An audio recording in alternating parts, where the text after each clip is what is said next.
നമസ്കാരം, goodness evening ന്യൂസിലേക്ക് സ്വാഗതം. പ്രധാന വാർത്തകൾ. നീറ്റ് പരീക്ഷാ വിവാദം നിലപാട് കടുപ്പിച്ച് സുപ്രീം കോടതി. കേന്ദ്രത്തിനും നാഷണൽ ടെസ്റ്റിംഗ് ഏജൻസിക്കും നോട്ടീസ്. പെരിയാർ മത്സ്യക്കുരുതി സമിതി രൂപീകരിച്ച് ഹൈക്കോടതി. ദുരന്ത സ്ഥലങ്ങൾ സന്ദർശിക്കും. ഗാസയിൽ സമ്പൂർണ്ണ വെടിനിർത്തൽ പ്രമേയം പാസാക്കി UN. റഷ്യ വിട്ടുനിന്നു. കുടിയേറ്റക്കാരുമായി എത്തിയ ബോട്ട് യമന് സമീപം തകർന്നു. കാണാതായത് 100 പേരെ. 38 പേർ കൊല്ലപ്പെട്ടതായി റിപ്പോർട്ട്. ആവേശ കൊടുമുടി കയറ്റിയ മത്സരം. ബംഗ്ലാദേശിനെതിരെ 4 റൺസ് ജയവുമായി ദക്ഷിണാഫ്രിക്ക. വാർത്തകൾ വിശദമായി. നീറ്റ് പരീക്ഷാ ക്രമക്കേടിൽ നാഷണൽ ടെസ്റ്റിംഗ് ഏജൻസിക്കും കേന്ദ്ര സർക്കാരിനും നോട്ടീസ് അയച്ച് സുപ്രീം കോടതി. പരീക്ഷയുടെ പവിത്രതയെ ബാധിച്ചെന്ന് ചൂണ്ടിക്കാട്ടിയ കോടതി നോട്ടീസിന് മറുപടി നൽകണമെന്നും പറഞ്ഞു. നീറ്റ് പരീക്ഷയിൽ ക്രമക്കേട് നടന്നുവെന്നാണ് ഉയർന്നുവരുന്ന ആരോപണം.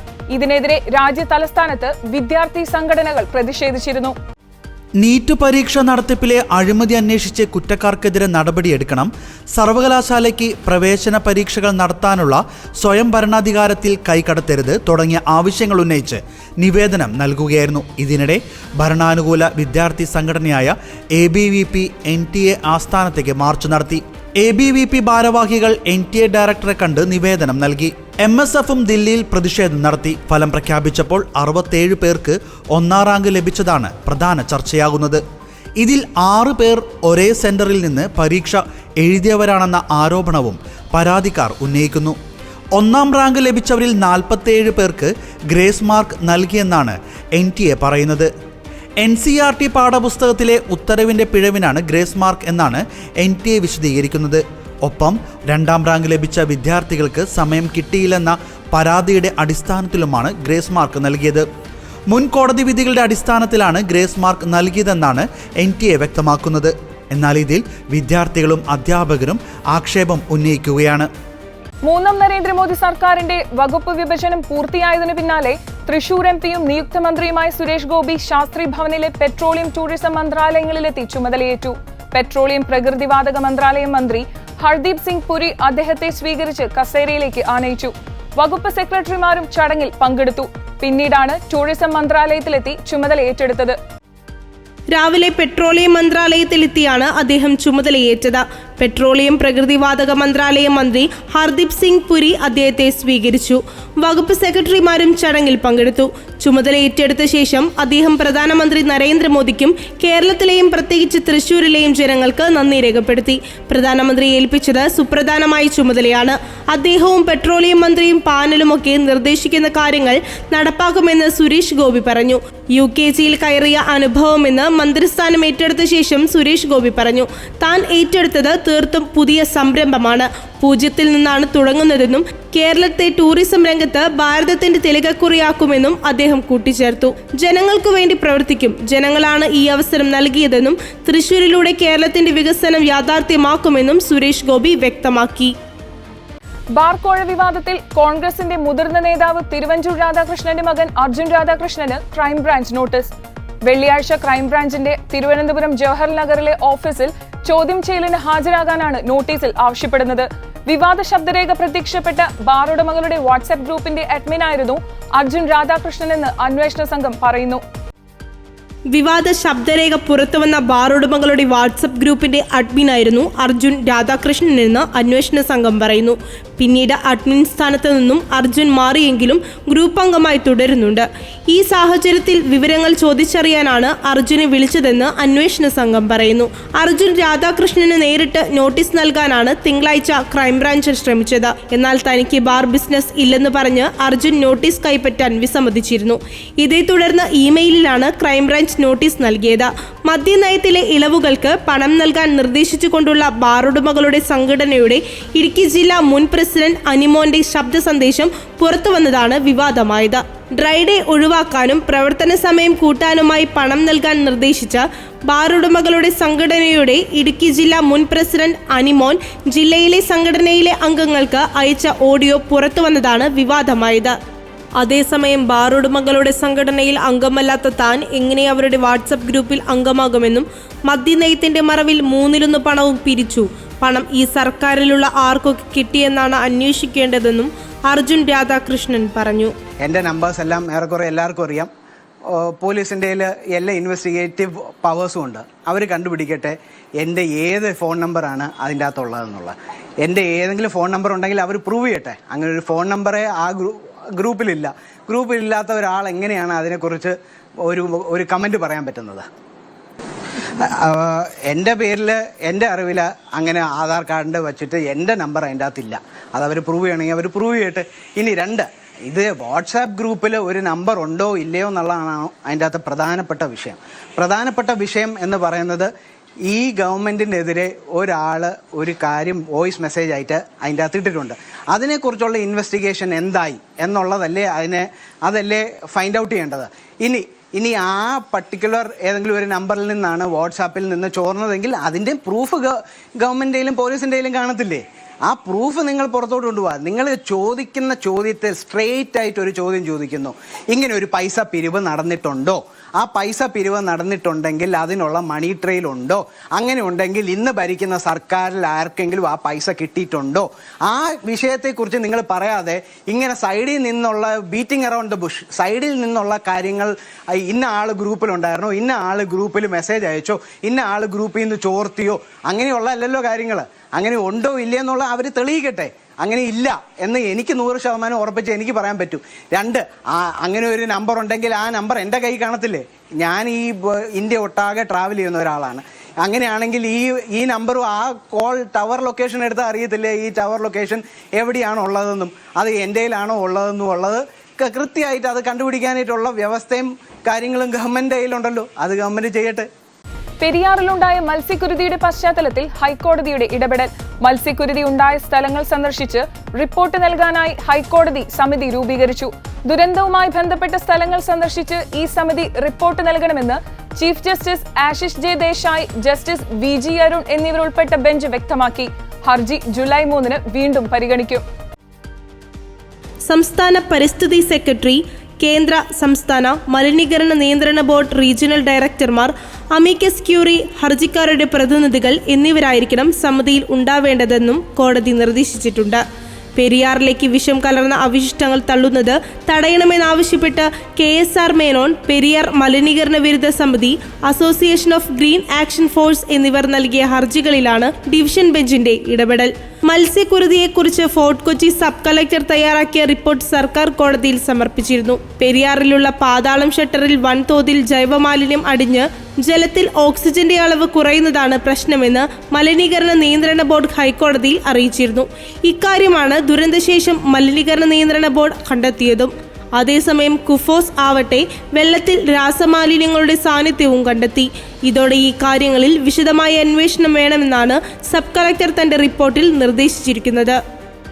മൂന്നാം മോദി സർക്കാരിന്റെ വകുപ്പ് വിഭജനം സംബന്ധിച്ച് തീരുമാനങ്ങളായി. മന്ത്രിസഭയിലെ പ്രധാനികളായ അമിത് ഷാ, രാജ്നാഥ് സിംഗ്, നിതിൻ ഗഡ്കരി എന്നിവർ തങ്ങൾ നേരത്തെ കൈകാര്യം ചെയ്തിരുന്ന വകുപ്പുകൾ തന്നെ കൈകാര്യം ചെയ്യും. അമിത് ഷാ ആഭ്യന്തര വകുപ്പും, രാജ്നാഥ് സിംഗ് പ്രതിരോധ മന്ത്രാലയത്തെയും, നിതിൻ ഗഡ്കരി കേന്ദ്ര ഉപരിതല മന്ത്രാലയത്തെയും നയിക്കും. എസ് ജയശങ്കർ കേന്ദ്ര വിദേശകാര്യ മന്ത്രിയായി തുടരും. ഉപരിതല ഗതാഗത വകുപ്പിൽ ഹർഷ് മൽഹോത്ര, അജയ് ടംത എന്നിവർ സഹമന്ത്രിയായി ചുമതലയേൽക്കും. നിർമ്മല സീതാരാമന് ഇത്തവണയും ധനകാര്യ വകുപ്പ് ലഭിച്ചു. അശ്വിനി വൈഷ്ണവും പഴയ വകുപ്പായ റെയിൽവേയിൽ തന്നെ തുടരും. ഇതിനു പുറമെ ഇൻഫോർമേഷൻ ബ്രോഡ്കാസ്റ്റിംഗ് വകുപ്പിന്റെ ചുമതലയുമുണ്ട്. BJP ദേശീയ അധ്യക്ഷൻ JP നദ്ദയാണ് ആരോഗ്യവകുപ്പ് മന്ത്രി. പെട്രോളിയം, നാച്ചുറൽ ഗ്യാസ്, ടൂറിസം സഹമന്ത്രി സ്ഥാനമാണ് സുരേഷ് ഗോപിക്ക് നൽകിയിരിക്കുന്നത്. ശ്രീപദ് നായിക്കാണ് ഊർജ മന്ത്രാലയം സഹമന്ത്രി. BJPയിൽ നിന്നുള്ള തോക്കൻ സാം സാഹുവാണ് നഗരവികസന സഹമന്ത്രി. ശോഭ കരന്തലജെ ചെറുകിട ഇടത്തരം വ്യവസായ മന്ത്രാലയങ്ങളുടെ ചുമതല വഹിക്കുന്ന സഹമന്ത്രിയാവും. ന്യൂനപക്ഷക്ഷേമ സഹമന്ത്രി സ്ഥാനം റവനീത് ബിട്ടുവിനാണ്. സുപ്രധാന വകുപ്പുകളെല്ലാം കൈവശം വയ്ക്കാനായത് BJPയെ സംബന്ധിച്ച് ആശ്വാസമാണ്. മന്ത്രിസഭാ രൂപീകരണവും വകുപ്പ് വിഭജനവുമായിരുന്നു സഖ്യകക്ഷി സർക്കാരിലെ ഒന്നാമത്തെ വെല്ലുവിളി. വലിയ ബഹളങ്ങളില്ലാതെ ഇത് രണ്ടും പൂർത്തിയാക്കിയതോടെ വെല്ലുവിളി അതിജീവിച്ചതിന്റെ ആശ്വാസം BJP ക്യാമ്പിലുണ്ട്. ഗാസയിൽ സമ്പൂർണ്ണ വെടിനിർത്തൽ ആവശ്യപ്പെടുന്ന പ്രമേയം ഐക്യരാഷ്ട്രസഭ രക്ഷാസമിതി അംഗീകരിച്ചു. സമ്പൂർണ്ണ സൈനിക പിന്മാറ്റവും ഗാസയുടെ പുനർനിർമ്മാണവും ആവശ്യപ്പെടുന്നതാണ് പ്രമേയം. അമേരിക്കൻ പ്രസിഡന്റ് ജോ ബൈഡൻ കഴിഞ്ഞ ദിവസം മുന്നോട്ട് വെച്ച 3 ഘട്ടമായുള്ള വെടിനിർത്തൽ പ്രഖ്യാപനത്തെ പ്രമേയത്തിൽ സ്വാഗതം ചെയ്യുന്നു. അമേരിക്ക ഉൾപ്പെടെ എല്ലാ രാജ്യങ്ങളും പ്രമേയത്തെ അനുകൂലിച്ചപ്പോൾ റഷ്യ വിട്ടുനിന്നു. ഗാസയിൽ ആദ്യത്തെ 6 ആഴ്ച വെടിനിർത്തലിനൊപ്പം ഇസ്രായേലിലെ ജയിലുകളിലുള്ള പലസ്തീൻ പൗരന്മാരെയും ഗാസയിൽ ബന്ദികളാക്കിയിരിക്കുന്ന ഇസ്രായേലി പൗരന്മാരിൽ ചിലരെയും വിട്ടയക്കണം. 2ാം ഘട്ടത്തിൽ ബാക്കി ബന്ദികളെ കൂടി വിട്ടയക്കണമെന്നാണ് നിർദ്ദേശം. ഗാസയുടെ പുനർനിർമ്മാണമാണ് 3ാം ഘട്ടം. 3 നിർദ്ദേശങ്ങളും ഇസ്രായേൽ അംഗീകരിച്ചുവെന്നാണ് അമേരിക്കയുടെ അവകാശവാദം. ഇസ്രായേലും ഹമാസും എത്രയും വേഗം പ്രമേയത്തിന്റെ നിർദ്ദേശങ്ങൾ ഉപാധികൾ വയ്ക്കാതെ നടപ്പാക്കണമെന്നാണ് നിർദ്ദേശം. മധ്യ ഗാസയിലും കിഴക്കൻ റഫയിലും ഇസ്രായേൽ സൈന്യം ബോംബിങ്ങും ഷെല്ലാക്രമണവും ശക്തമായി തുടരുന്നതിനിടെയാണ് വെടിനിർത്തൽ പ്രഖ്യാപനമെത്തുന്നത്. യുദ്ധം ലെബനനിലേക്ക് കൂടി വ്യാപിച്ചേക്കുമെന്ന ആശങ്ക US-നുണ്ടായിരുന്നു. ഇറാന്റെ പിന്തുണയുള്ള ലെബനനിലെ ഹിസ്ബുള്ളയും ഇസ്രായേൽ സൈന്യവുമായുള്ള സംഘർഷം രൂക്ഷമായിരുന്നു.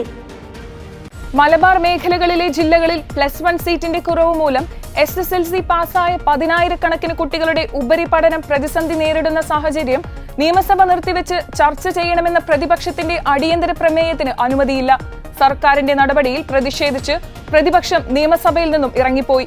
8 വർഷം കൊണ്ട് 1000 ബാർ അനുവദിച്ച സർക്കാർ ഒരു പുതിയ +1 സീറ്റ് പോലും അനുവദിച്ചില്ലെന്ന് പ്രതിപക്ഷം ആരോപിച്ചു. സംസ്ഥാനത്ത് +1 പ്രവേശനത്തിന് പ്രതിസന്ധിയില്ലെന്ന് മന്ത്രി വി ശിവൻകുട്ടി അടിയന്തര പ്രമേയ നോട്ടീസിന് മറുപടി നൽകി. 4,33,471 +1 സീറ്റുകൾ സർക്കാർ എയ്ഡഡ് മേഖലയിലുണ്ട്. കോഴിക്കോട് ജില്ലയിൽ 8,248 സീറ്റുകൾ ഇത്തവണ മിച്ചമുണ്ടാകും. പാലക്കാട് 2,266 സീറ്റ് മിച്ചമുണ്ടാകും. മലപ്പുറം ജില്ലയിലാകെ അപേക്ഷ 74,740. മലപ്പുറത്ത് ആവശ്യത്തിന് +1 സീറ്റുകൾ ലഭ്യമാണെന്നും മന്ത്രി പറഞ്ഞു. എന്നാൽ അൺഎയ്ഡഡ് സീറ്റുകളും VHC പോളിടെക്നിക് സീറ്റുകളും അടക്കം ചേർത്താണ് സീറ്റുണ്ടെന്ന വാദം മന്ത്രി ഉയർത്തുന്നതെന്ന് അടിയന്തര പ്രമേയ നോട്ടീസ് കൊണ്ടുവന്ന N ഷംസുദ്ദീൻ MLA ആരോപിച്ചു. മലപ്പുറത്ത് 80,250 സീറ്റുകളുണ്ടെന്ന് വിദ്യാഭ്യാസ മന്ത്രി പറഞ്ഞത് കള്ളമാണ്. മന്ത്രി പറഞ്ഞ കണക്ക് ശരിയല്ല. ഫുൾ A+ കിട്ടിയ കുട്ടികൾക്ക് പോലും ആദ്യ അലോട്ട്മെന്റിൽ സീറ്റ് കിട്ടിയില്ല.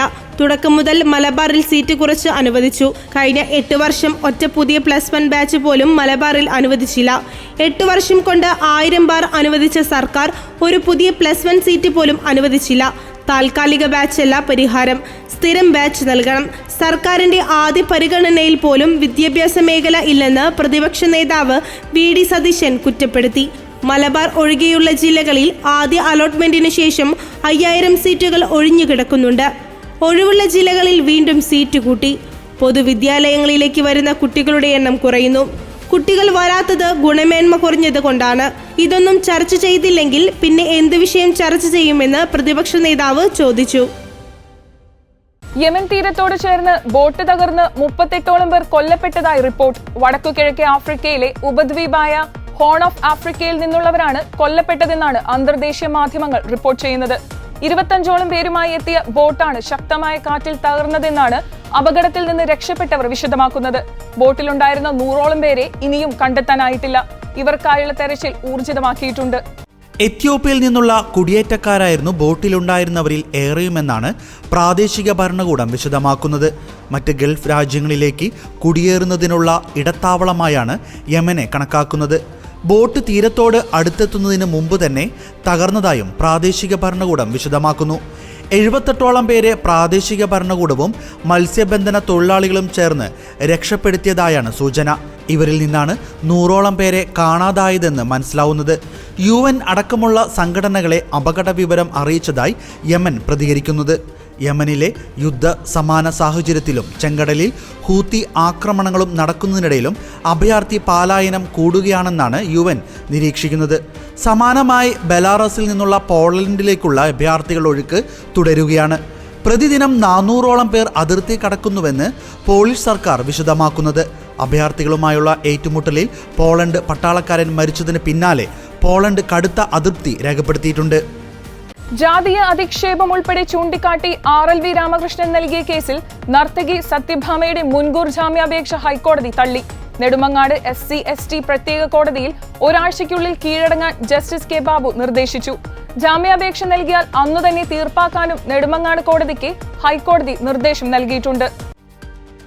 സത്യഭാമയെ കസ്റ്റഡിയിൽ ചോദ്യം ചെയ്യേണ്ട ആവശ്യമില്ലെന്നും ഹർജിക്കാരി സ്ത്രീയാണെന്നും ഒളിവിൽ പോകാൻ സാധ്യതയില്ലെന്നും ചൂണ്ടിക്കാട്ടിയാണ് അന്ന് തന്നെ ജാമ്യാപേക്ഷ തീർക്കാൻ കോടതി നിർദ്ദേശിച്ചത്. കേസിൽ മുൻകൂർ ജാമ്യം തേടി നെടുമങ്ങാട് SC/ST പ്രത്യേക കോടതിയെ സത്യഭാമ സമീപിച്ചെങ്കിലും ഹർജി തള്ളിയിരുന്നു. തുടർന്നാണ് ഹൈക്കോടതിയെ സമീപിച്ചത്. പട്ടിക വിഭാഗക്കാരനായ RLV രാമകൃഷ്ണനെ പൊതുവിടത്ത് അപമാനിക്കുക എന്ന ലക്ഷ്യത്തോടെ മനഃപൂർവ്വം അധിക്ഷേപിച്ചെന്നത് പ്രഥമദൃഷ്ട്യാ സ്ഥാപിക്കാൻ പ്രോസിക്യൂഷന് കഴിഞ്ഞെന്ന് കോടതി വിലയിരുത്തി. സത്യഭാമ പരാതിക്കാരൻ്റെ പേര് ഉപയോഗിച്ചില്ല എന്നത് ശരിയാണ്. എന്നാൽ അദ്ദേഹത്തെ വ്യക്തമായി മനസ്സിലാകുന്ന സൂചനകളിലൂടെ അക്കാര്യം പറയുകയും ഇത് മറ്റുള്ളവർക്ക് മനസ്സിലാകുമെന്ന് സത്യഭാമയ്ക്ക് അറിയുകയും ചെയ്യാമായിരുന്നുവെന്നും കോടതി പറഞ്ഞു. പട്ടിക വിഭാഗത്തിൽപ്പെട്ടയാളെന്ന നിലയിൽ പരാതിക്കാരനെ അവഹേളിക്കുകയെന്ന ലക്ഷ്യത്തോടെയാണ് ഹർജിക്കാരി പരാമർശം നടത്തിയതെന്ന നിഗമനത്തിലെത്താൻ മതിയായ വസ്തുതകളുണ്ടെന്ന് കോടതി പറഞ്ഞു. അഭിമുഖം നടന്നത് സ്വന്തം വീടിനുള്ളിലാണെന്നും പൊതുവിടത്ത് അധിക്ഷേപിച്ചിട്ടില്ലെന്നുമുള്ള സത്യഭാമയുടെ വാദവും ഹൈക്കോടതി തള്ളി. സ്പോർട്സ്. ഇനി 2020 ലോകകപ്പ് വിശേഷങ്ങളിലേക്ക്. അവസാന ഓവർ വരെ ആവേശം നീണ്ടുനിന്ന 2020 ലോകകപ്പ് മത്സരത്തിനൊടുവിൽ ബംഗ്ലാദേശിനെ 4 റൺസിന് കീഴടക്കി ദക്ഷിണാഫ്രിക്ക. നാസോ കൗണ്ടി ക്രിക്കറ്റ് സ്റ്റേഡിയത്തിലെ ബാറ്റർമാരുടെ പരീക്ഷണ കളരിയായ പിച്ചിൽ അവസാന ഓവറിൽ 11 റൺസ് പ്രതിരോധിച്ചാണ് ദക്ഷിണാഫ്രിക്ക വിജയം പിടിച്ചത്. T20യിൽ അവർ പ്രതിരോധിച്ച് ജയിക്കുന്ന ഏറ്റവും ചെറിയ സ്കോറാണിത്. ഇതോടെ ഗ്രൂപ്പ് ഡിയിൽ തുടർച്ചയായ 3ാം ജയത്തോടെ അവർ സൂപ്പർ 8 ഉറപ്പിച്ചു. നാസ കൗണ്ടി സ്റ്റേഡിയത്തിലെ പിച്ചിൽ ദക്ഷിണാഫ്രിക്ക ഉയർത്തിയ 114 റൺസ് വിജയലക്ഷ്യം പിന്തുടർന്ന ബംഗ്ലാദേശിന് അവസാന ഓവറിൽ ജയിക്കാൻ 11 റൺസായിരുന്നു ആവശ്യം. ദക്ഷിണാഫ്രിക്കൻ സ്പിന്നർ കേശവ് മഹാരാജ് എറിഞ്ഞ 20ാം ഓവറിലെ ആദ്യ പന്ത് വൈഡും അടുത്ത 2 പന്തിൽ 3 റൺസും 3ാം പന്തിൽ ബൗണ്ടറിക്ക് ശ്രമിച്ച ബംഗ്ലാ താരം ജാക്കർ അലി ഔട്ടും പിന്നീടുള്ള 3 പന്തിൽ വേണ്ടത് 7 റൺസുമായിരുന്നു. 4ാം പന്തിൽ സിംഗിളും 5ാം പന്തിൽ 6 നേടാനുള്ള മഹമ്മദുല്ലയുടെ ശ്രമം ബൗണ്ടറി ലൈനിൽ എയ്ഡൻ മാർക്രമിന്റെ അവിശ്വസനീയമായ ക്യാച്ചിൽ തീർന്നു. അതോടെ അവസാന പന്തിൽ ജയിക്കാൻ 6 റൺസും തസ്കിൻ മുഹമ്മദിന് 1 റണ്ണേ നേടാനുമായുള്ളൂ. നേരത്തെ ടോസ് നേടി ബാറ്റിംഗിനിറങ്ങിയ ദക്ഷിണാഫ്രിക്ക 4.2 ഓവറിൽ 4-ന് 23 എന്ന നിലയിലായിരുന്നു. 44 പന്തിൽ 46 റൺസ് നേടിയ ഹെൻറിച്ച് ക്ലാസന്റെ ഇന്നിംഗ്സാണ് അവരെ രക്ഷിച്ചത്. 5ാം വിക്കറ്റിൽ ഡേവിഡ് മില്ലർക്കൊപ്പം 79 പന്തിൽ 79 റൺസാണ് ക്ലാസൻ നേടിയത്. അതേസമയം 2020 ലോകകപ്പിൽ നിലനിൽപ്പിന്റെ പോരാട്ടത്തിൽ പാകിസ്ഥാൻ ഇന്ന് കാനഡയ്ക്കെതിരെ ഇറങ്ങും. ഗ്രൂപ്പ് എയിൽ നിന്ന് സൂപ്പർ 8 സാധ്യത നിലനിർത്താൻ ഇരു ടീമുകൾക്കും ജയം ആവശ്യമാണ്. ഇന്ത്യ പാക് മത്സരത്തിന് വേദിയായ നാസ കൗണ്ടി ക്രിക്കറ്റ് സ്റ്റേഡിയത്തിൽ രാത്രി 8 മുതലാണ് മത്സരം. 2 മത്സരങ്ങളും തോറ്റ പാകിസ്ഥാനും അയർലൻഡും യഥാക്രമം 4ഉം 5ഉം സ്ഥാനങ്ങളിലാണ്. ഇതോടെ ഗുഡ്നസ് ഈവനിംഗ് ന്യൂസ് പൂർണ്ണമാകുന്നു. കൂടുതൽ വാർത്താ അപ്ഡേറ്റുകൾക്കായി ഗുഡ്നസ് ന്യൂസ് ചാനൽ സന്ദർശിക്കുക. നന്ദി.